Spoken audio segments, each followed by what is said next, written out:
le RDP c'est un parti extrêmement impopulaire. Extrêmement impopulaire. Donc le RDPC ne doit pas donner des leçons sur un plateau. Il faut faire extrêmement attention. Quand je l'ai dit, je vais dans la piste des solutionnements. Et là, je rejoins mon frère Amasoka également, et le président Zok et bien les autres.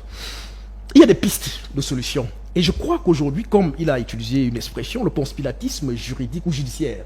C'est-à-dire que j'ai suivi le MRC qui a saisi les instances judiciaires et qui a vu son recours.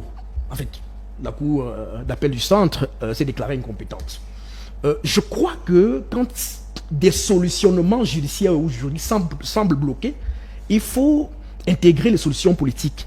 Parce qu'à une affaire politique, parce qu'au-delà c'est ça, c'est-à-dire que la réalité aujourd'hui c'est qu'il y a une problématique politique.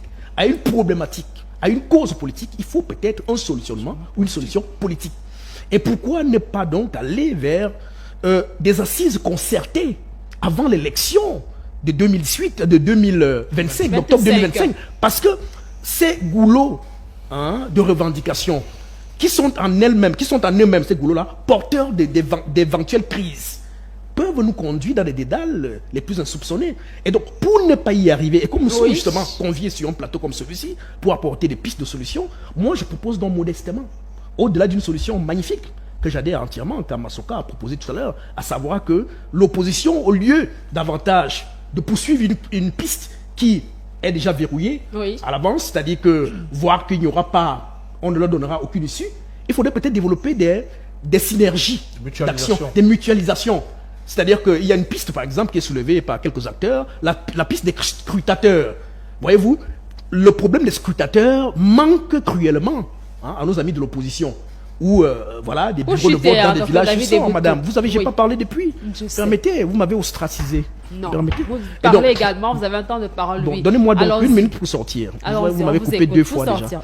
Et donc, je dis donc, à ajouter à cela, il faut peut-être penser à une éventualité de discussion inclusive qui vaille dans le sens justement de définir une plateforme où les uns et les autres viendraient soutenir pour prendre des engagements pour ne pas conduire le pays dans la crise, dans une crise ouverte ou une crise chaude. Parce que au-delà de ce que nous voyons là, nous ne savons pas ce qui arrive demain si les uns et les autres restent braqués sur leur position. Donc l'État central et notamment le pouvoir, le parti politique qui l'accompagne, le RDPC, a aussi une responsabilité sociale à ce niveau-là. C'est-à-dire contribuer justement à veiller pour qu'on n'en arrive pas à des crises chaudes, à une escalade. Et il ne me semble pas donc que cela soit uniquement du rôle de l'opposition qui doit recevoir des coups d'appel au calme, à ce que nous gardions ce qui nous est plus cher, le Cameroun, etc. Parce que, en fait, ce qui contribue même à la désescalade, pas à la désescalade, à l'escalade, ou alors à la crise ouverte qu'on voit ici et là, c'est surtout le parti de mon ami Messengue, qui est un parti extrêmement arrogant et qui semble fonctionner sur les nuages avec des pieds qui ne sont pas sur terre. On a l'impression qu'ils ne comprennent rien du tout et que leur réalité est peinte, c'est davantage des peinturiers qui viennent peindre tout en blanc alors que le Cameroun nous présente une réalité noire. On parle bien d'une liste électorale nationale. C'est en français, nationale. Et pourquoi une liste électorale nationale? Parce que le législateur, il me semble, a prévu qu'il y aurait peut-être des doublons, il y aurait des cas de décédés, par exemple, il y aurait voilà, des noms qui seraient peut-être mal écrits, n'est-ce pas? Vous imaginez quelqu'un qui est dans un petit village à Bamenda, qui est allé voir son nom dans un quartier, en fait, dans sa circonscription électorale, il a bien vu son nom, et donc le cousin peut appeler plus tard en lui disant « mais j'ai reconnu ton nom ici au sud, où moi je vis, où j'exerce », des choses comme ça. Donc, je crois que il y a une dimension empirique, n'est-ce pas, donc de l'expérience électorale, et notamment des acteurs politiques qui sont habitués à gérer, à se confronter à la chose électorale en rapport justement avec la manière dont les pouvoirs publics gèrent le système électoral chez nous. C'est fort de cette empiricité-là qui fait qu'aujourd'hui, il y a un certain nombre de précautions qui sont prises pour qu'on n'en arrive pas à des crises. Parce que les crises post-ante et autres électorales viennent de quoi? Viennent justement du fait qu'on part souvent sur le déni des préalables. Et ce sont ces préalables-là aujourd'hui que les uns et les autres, et notamment les acteurs politiques, en appellent à régulariser. On parle bien, et les téléspectateurs nous écoutent, d'une liste électorale nationale. Non, il ne s'agit pas d'une liste par morceau choisi, dans le nord-ouest, dans le sud-ouest, et ainsi de suite. Non. Et qu'est-ce qui fait pourquoi c'est tant difficile que de publier une liste électorale nationale. Moi, personnellement, je n'en vois pas le souci de ne pas le faire. Elle a beaucoup de moyens, peut le faire. Malheureusement, le fait de ne pas souscrire à cette demande pressante peut plutôt masquer d'autres mauvaises intentions. C'est-à-dire que, est-ce qu'il y a un souci de tricherie, de mascarade qui s'organise en back-office? C'est cela qu'il faut éviter. Et mon ami le président, encore, l'a rappelé tout à l'heure en disant, nous sommes quand même dans une année électorale extrêmement sensible. Faisons très attention. Prenons en compte les remarques des uns et des autres, et notamment des acteurs politiques qui sont sur le terrain et qui connaissent les habitudes de tricherie du parti de M. Messengue et qui veulent justement... Pas des habitudes avérées, selon vous, des habitudes de tricherie. Voilà. Oui, mais c'est connu. Mais ça, c'est connu. Vous savez, moi, je viens de quelque part, dans une campagne, je viens du Sud. Et c'est connu chez nous que dans chaque campagne, dans les bosquets, au lendemain des élections, on trouve souvent des cartes que les uns et les autres ont déversées. Comme quoi, autant d'interrogations quand même. La tricherie est inhérente à cette façon de faire là, à ce système électoral. C'est comme ça. Et ce que nous disons, c'est que il faudrait simplement contribuer à ne pas créer des risques, n'est-ce pas, au lendemain d'une élection dans une année aussi sensible comme cette. Et on parle de sensible, pourquoi? Parce qu'il y a un certain nombre de paramètres qui nous confortent dans une logique où certainement il n'y aurait même pas élection. Et si vous voulez qu'on en discute, on pourrait en discuter, mais ce n'est pas le thème. Et pour éviter donc un chaos, entre guillemets, qui pourrait advenir, il faudrait que les uns et les autres fassent leur travail dans le strict respect de ce qui est dit. Et je me réjouis de ce que le président Zoc ait convoqué cette disposition articulaire qui rappelle clairement qu'il faut une publication d'une liste électorale nationale. Je ne vois pas le souci. Bon, parler du juridisme, c'est osé, c'est abusé quand même. D'accord. Alors, à Masoka, il faut dire quand même beaucoup de dits, beaucoup de non-dits, mais la loi, elle est là. On aimerait comprendre qu'est-ce qui coince concrètement. Je suis avec vous. On aimerait comprendre. J'écoute beaucoup de sons de cloche là et je veux comprendre. Moi, je suis un observateur, un analyste. Je fais l'effort d'apporter des éclairages sur la base du matériau qui est disponible. Je veux comprendre cette affaire.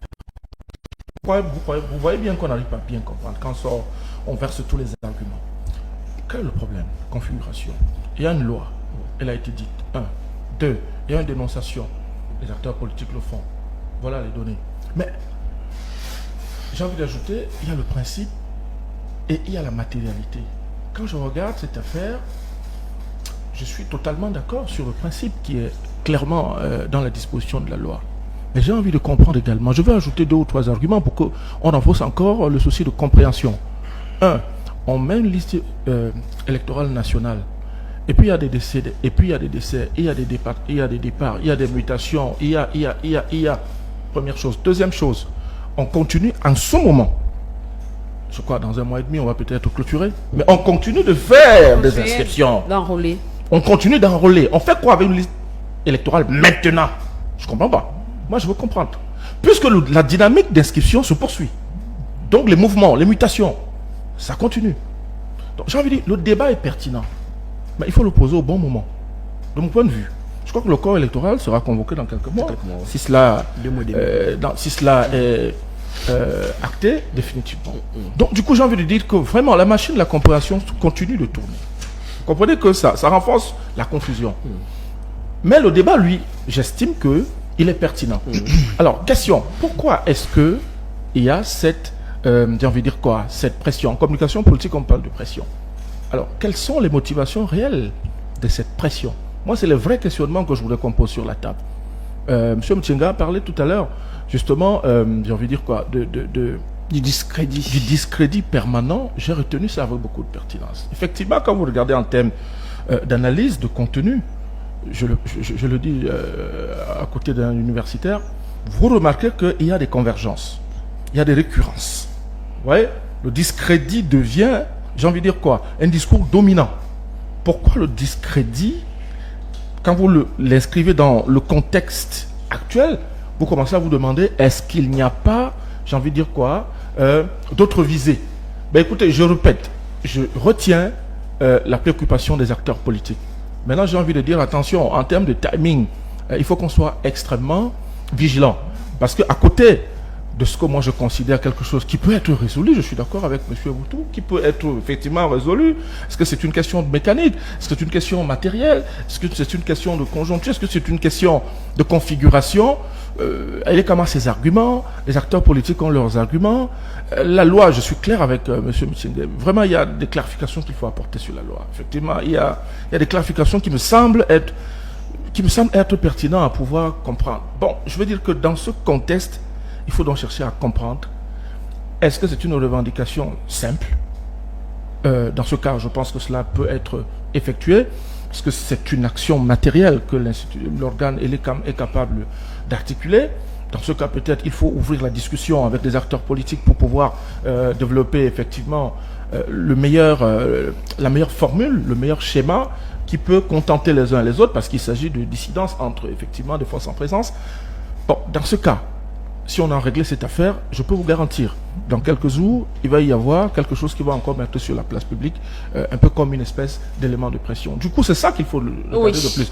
Parce que quand j'ouvre un peu cette piste de raisonnement, je m'interroge également, comme je l'ai dit tout à l'heure, dans ce que l'on jette, je parle bien de communication politique, dans ce que l'on jette là maintenant, comme ingrédient à servir, j'ai envie de dire quoi, aux cibles politiques.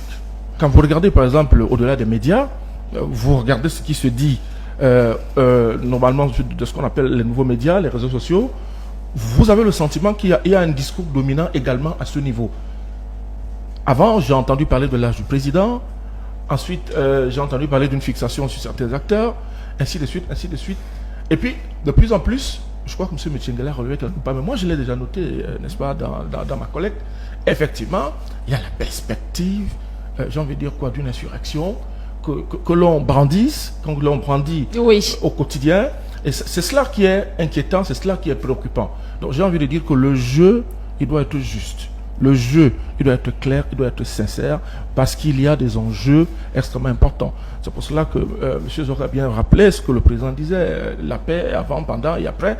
Donc il y a un enjeu qui concerne la paix, la cohésion, qu'il faut préserver. Il faut qu'on reste attentif, qu'on reste vigilant, parce que le jeu des acteurs va entre, j'ai envie de dire quoi, les contestations, les dénonciations, mais également la surenchère des acteurs. Parce que quand vous regardez très bien les profils de ces acteurs politiques, vous remarquez très bien que dans ce cas de figure, si on n'a pas joué, si on n'a pas validé le jeu politique, la participation au niveau du jeu politique lui-même, on va essayer d'ouvrir d'autres brèches, 1, pour exister, 2, pour mettre la pression sur le politique, 3, pour essayer de mobiliser. Mais enfin, in fine, j'ai envie de dire que le déterminant définitif, c'est qui? C'est le peuple camerounais, c'est les électeurs.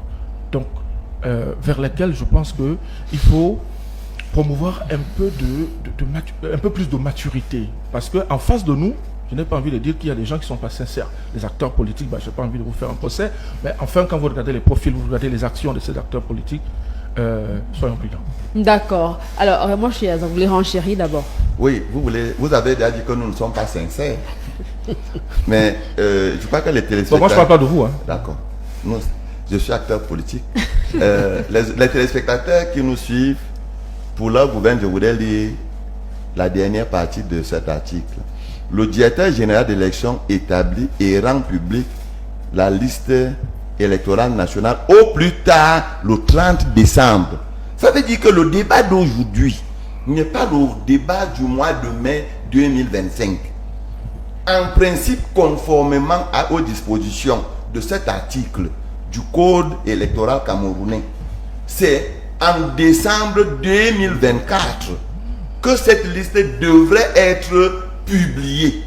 Alors, arrivé au mois de mai, ce monsieur a violé la loi. Ah, d'accord. La loi est déjà violée et c'est de ça qu'on parle. Alors, moi, je suis souvent surpris. Pour ceux qui sont proches du gouvernement et les communicants du RDPC qui trouvent toujours que l'OFO viendrait d'ailleurs. Non, c'est l'ORDPC et les CAM qui sont au vestiaire pour truquer les élections. Et c'est ça qui peut susciter ce que vous voulez attribuer à l'opposition.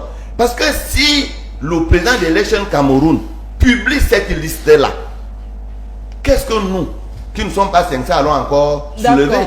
On on va sûrement soulever une autre violation. Je voudrais rapidement dire ceci. La non-publication de cette liste électorale est un soutien fort de la fraude. J'ai des preuves. En 2020, je conduisais une liste à l'élection législative dans le département du Oignon, région de l'Est. Les morts ont voté. Wow. C'est parce que nous sommes à la télé, je peux donner les noms et des villages. Alors, il faut que, d'ailleurs, ce n'est même pas une demande, c'est une obligation que tous ceux qui sont Camerounais doivent se soumettre aux dispositions de ce code. Le président de l'Election Cameroun en est un. Il doit se soumettre. D'accord, et mon cher Azok. Alors, Simon Metseng, on parle quand même du code électoral. Très bien. Moi, je voudrais dire une chose. J'ai suivi le docteur David Eboutou. Vous dire que, parce que quand j'ai parlé du juridisme, c'est parce que je ne voulais pas entrer dans les débats philosophiques. Monsieur David Eboutou, la loi est impersonnelle, vous l'avez dit. Et la loi décrit la mécanique. Comment est-ce que la liste nationale doit être publiée? Dans le code, dans votre code électoral, dites-nous. Est-ce que la lettre de la loi, est-ce que la lettre de la loi rappelle déjà qu'il faut quand même une liste électorale nationale? Très bien, la liste électorale nationale, elle est là. Comment elle est là? Comment ça? Je voulais dire non. Écoutez, à partir du moment, moi je voudrais dire, je voudrais pour la compréhension des téléspectateurs, à partir du moment où les 360 antennes communales ont chacune une liste, n'est-ce pas? Donc le condensé donne la conférence donne une liste nationale. Il se pose la question du comment. Vous dites, très bien, le directeur de l'Election Cameroun vous pose la question, la loi dispose que je publie ça comment? Nous entrons dans quoi? Dans l'interprétation. Au siège. Alors, et là, vous savez très bien que c'est votre parole contre la sienne. Mais moi, en tant qu'homme politique, et c'est là où je rejoins effectivement ce que M. Amasoka disait, moi, en tant qu'homme politique, qu'est-ce qui m'intéresse? Moi, qu'est-ce qui m'intéresse? C'est de connaître mon électorat et de présenter mon offre, d'être avec cet électorat-là. Et qu'est-ce qui est plus facile aujourd'hui? J'ai entendu le docteur David Eboutou dire les noms seraient mal écrits. Si, au niveau, les journalistes parlent souvent du mort kilométrique. Si, au niveau même de mon antenne communale, je ne peux pas me rendre compte que mon nom est mal écrit. C'est au niveau national. Lorsque il y a même des noms qui se ressemblent. Son nom est un nom dans le sud, on peut retrouver plus de 10 ou 15 David Eboutou. C'est là-bas que je me rendrai compte que le nom est mal écrit. Non. Je vais vous dire une chose. Ce débat coupe depuis. Et il y a toujours, on vous dit, si ce n'est pas le cas, voilà ce qui va se passer. Certains ont dit, vous vous souvenez que quelqu'un allait porter plainte au Conseil constitutionnel. Un juriste chevronné. C'est même l'un des grands juristes de ce pays, mais qui est acteur politique. Il savait très bien que le Conseil constitutionnel n'est pas habilité à répondre de cela. Il le faisait sciemment. Et après, ils disent que, comme le Conseil constitutionnel a refusé de se prononcer, certainement, le peuple va le faire. Vous voyez? Comme pour dire donc, quoi, comme pour dire que ces gens sont dans la logique de l'insurrection. Je vous dis une chose. Il dit que les morts ont voté. Connaissant le processus électoral camerounais, c'est absurde. Je vais vous dire pourquoi c'est absurde. Il dit qu'il a été dans un bureau de vote. Comment s'organise un bureau de vote? Il y a... Écoutez, ce nom-là, c'est faux. Je vous dis c'est faux. Ça veut dire que vous étiez complice. Avançons dans le débat. Pourquoi parce que quand vous êtes dans un bureau de vote, il y a autant de scrutateurs que de partis politiques en liste, plus 2 personnes. Et les CAM et le MINAT. Au sorti de là, le dépouillement est public. Au sorti de là, on vous sort autant de PV contresignés par le nombre de personnes présentes. Y compris les partis politiques. Je dis bien les partis politiques. Chaque parti politique amène son PV dans son QG. Donc, ce que le président dit ou ce que David Eboutou dit qu'on cachait les cartes de vote dans les trucs, vraiment c'est mal connaître le processus électoral camerounais. Et c'est justement, on est donc dans la logique d'une construction permanente de la manipulation pour qu'on sorte du cadre légal, du cadre réglementaire des élections pour tomber dans la rue. Et ceux-là sont permanemment dans ce rôle-là. Mais il faut le leur dire, c'est mal connaître le Cameroun, c'est mal connaître le peuple camerounais qui est souverain et maître de son destin. Parce que lui, il sait ce qu'il a à faire. Il ira voter et personne, rien ni personne n'empêchera que la paix règne dans ce pays avant, pendant et après les élections. Parce que le peuple camerounais n'est pas ce que vous croyez. C'est ailleurs que ça se fait. Donc c'est clair et net. Si vous ne pouvez pas être sur le terrain pour haranguer les foules, pour préparer, pour présenter votre offre politique, et qu'on croit certainement, parce qu'en le faisant, on croit que le peuple camerounais est bête. Parce que nous, on pense que nous, sur le plateau, on est plus intelligents et le peuple camerounais est bête. Au point de ne pas comprendre, de ne pas vivre ce qu'ils vivent la plupart du temps. Non. Mais je crois que, au demeurant, on attend octobre, nous irons au vote. C'est pour ça que nous, en ce moment, nous sommes sur le terrain. Nous avons pris, dans chaque antenne communale, les listes 2024 et nous continuons à augmenter les inscriptions de telle sorte qu'à la fin, nous allons faire le point, section par section, sous-section par sous-section, et nous allons rendre compte. Et je suis persuadé que notre parti donnera effectivement sa tendance. Et c'est cette tendance-là qui va nous permettre de nous battre à pouvoir davantage être plébiscité pour octobre 2025. Pas que le débat sur ce sujet est ennuyeux, mais pour en sortir quand même, pour pouvoir avancer dans ce programme, qu'est-ce qu'on fait entre-temps? Cameroun, pays de droit, pays de loi, les acteurs politiques réclament cette liste électorale nationale. Dieudonné Tédissé. Muriel, je pense qu'il a expliqué un point sur lequel nous avons travaillé sur le terrain. En réalité, sans être l'avocat de l'ECAM, non. Il se trouve qu'il y a un problème de liste électorale agrégée. Quand je dis liste électorale agrégée, vous avez au moins au niveau des démembrements, au niveau de l'arrondissement d'antenne communale. Nous avons pris la peine de vérifier que les noms y étaient. Si cette difficulté de publication des listes nationales pose problème, je pense que les sous-préfets, le chef d'antenne communal de l'ECAM, le préfet, devra pouvoir convoquer les partis politiques représentés dans leur collectivité, à l'effet que, puisque moi j'ai eu accès aux listes, oui, que nous puissions, dans un cadre de concertation, récupérer les listes en attendant que l'ECAM se démerde avec son site web qui bug en permanence. Et le faisant, nous allons aller vers un processus, parce que voyez-vous, la politique c'est le débat et non pas le combat. Et il est important de savoir que avant les élections, le Cameroun doit exister. Pendant les élections, le Cameroun doit exister. Après les élections, le Cameroun doit exister. Et on a un seul pays. Et ça ne sert à rien de rentrer dans la surenchère médiatique ou bien de l'affaire des gros bras. D'accord. Que ceux qui dirigent le Cameroun comprennent que personne n'est locataire ici. Et il n'y a pas plus Camerounais que l'autre. D'accord. Donc, il faut rentrer dans le dialogue. Bah, écoutez, voilà une piste intéressante. Moi, je suis séduit par son argumentaire. C'est un acteur politique et qui apporte des solutions, me semble-t-il, plus recevables au niveau de la pratique et de la pragmatique. Parce que, je vous l'ai dit, vous avez bien compris, hein, les arguments les uns les autres sont versés. Hein, et j'ai le sentiment que ces arguments sont recevables de part et d'autre. Je crois. Et pour être à vos côtés, Muriel, en tant que journaliste, pour dire que maintenant, il faut aller vers le dénouement, il faut aller vers l'issue de sortie.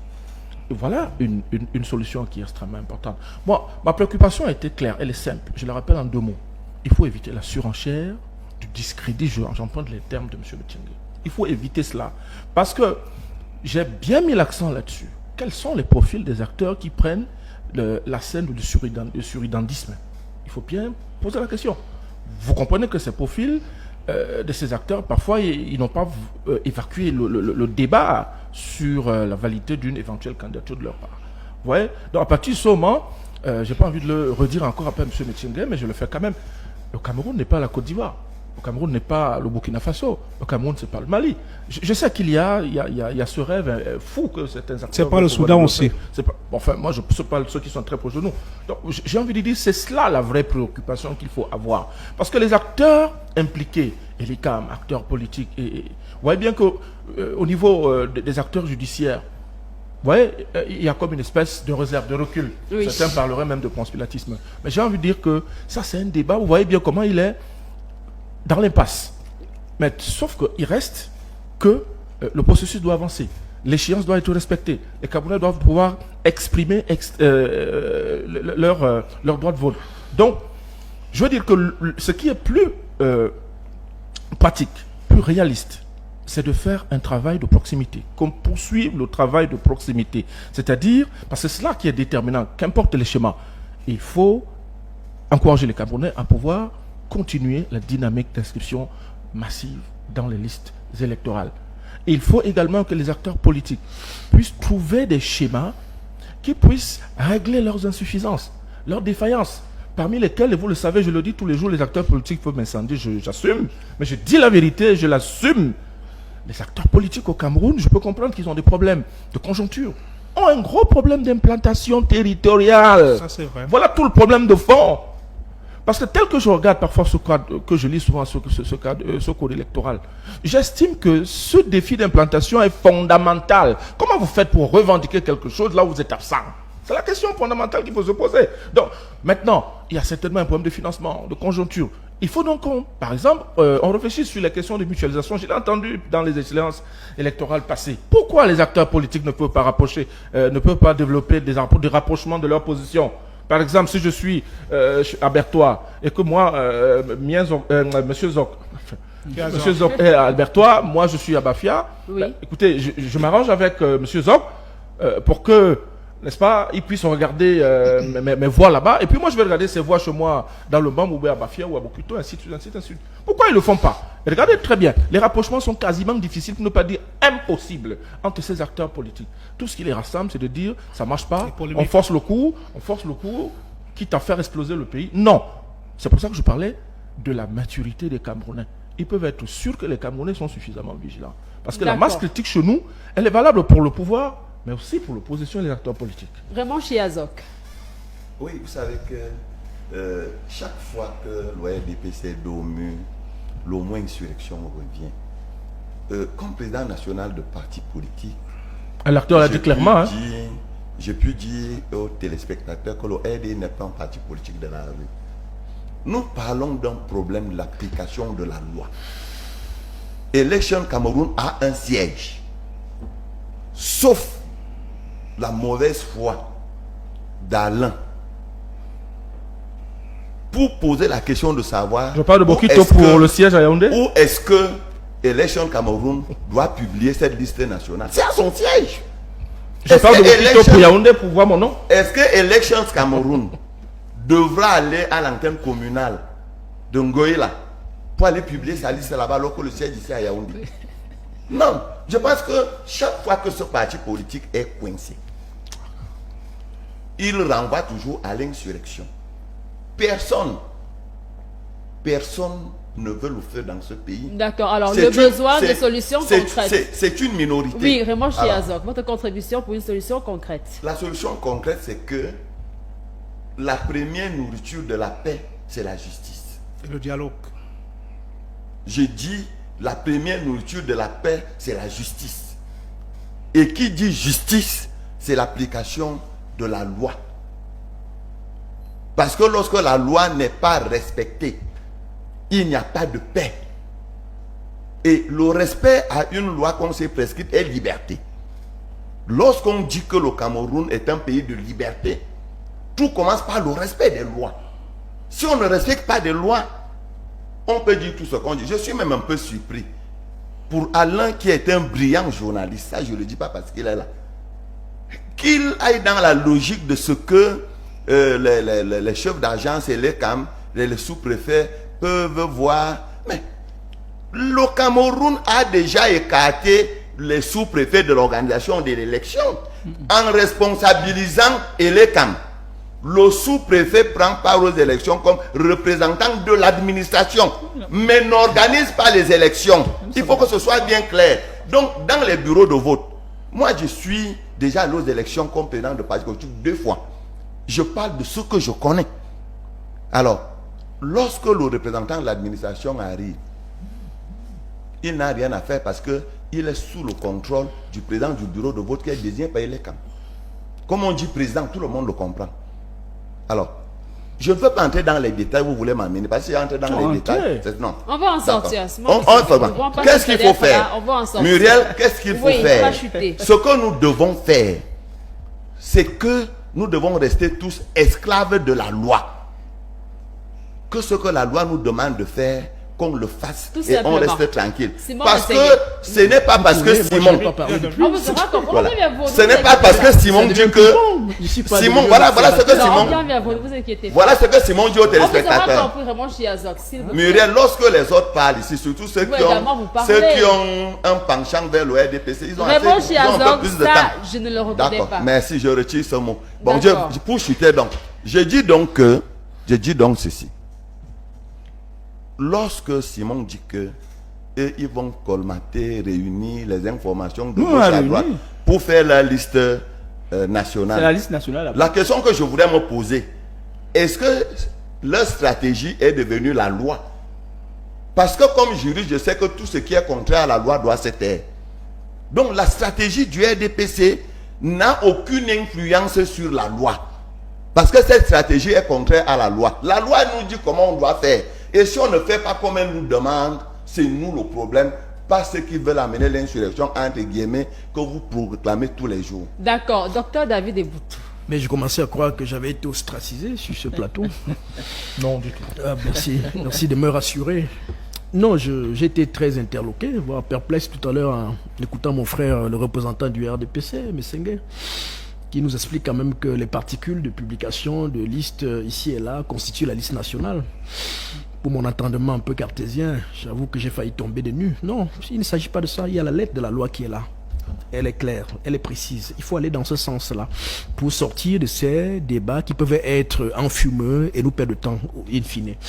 Maintenant, il y a également quelque chose qui est récemment dit qui, moi, au-delà de m'intriguer, me révolte. Mon frère Messengue, c'est vous qui faites la surenchère politique au RDPC.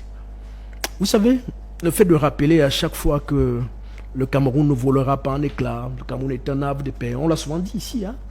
Mais on a vu ce même Cameroun que nous aimons tous, que nous chérissons tous, être fragmenté au nord-ouest et au sud-ouest. À cause justement de ce genre d'arguments, à cause de ce genre d'arguments où on se plaît, on se complaît, et on refuse donc d'interroger un certain nombre de réalités qui sont là devant nous. Il faut faire très attention. Le Cameroun ne fonctionne pas en vase clos.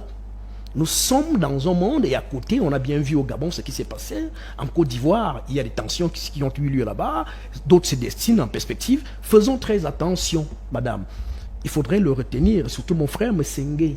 Vous savez, j'ai pris part à un débat récemment avec les membres du RDPC. Et quelqu'un là-bas, un de ses camarades, un des camarades de mon frère Messengue, rappelait qu'à chaque élection qu'ils peuvent y aller, ils vont faire une véritable razzia. Il a convoqué un argument que moi j'ai retenu. Il a dit que les militants actifs qui travaillent au quotidien dans les bureaux, les cellules, les sous-sections, etc., au quotidien pour le compte de ce parti-là, constituent un nombre de 2 200 000 votants déjà acquis pour le RDPC. Parce que ce sont des personnels du RDPC qui travaillent au quotidien pour ce parti-là. Or, il suffit simplement de jeter un regard rétrospectif sur les derniers chiffres de l'élection présidentielle 2018. Le président de la République, il y a eu combien de votants? Il y a eu 3 millions à peu près et demi de votants. Le président de la République, M. Biya, a eu combien?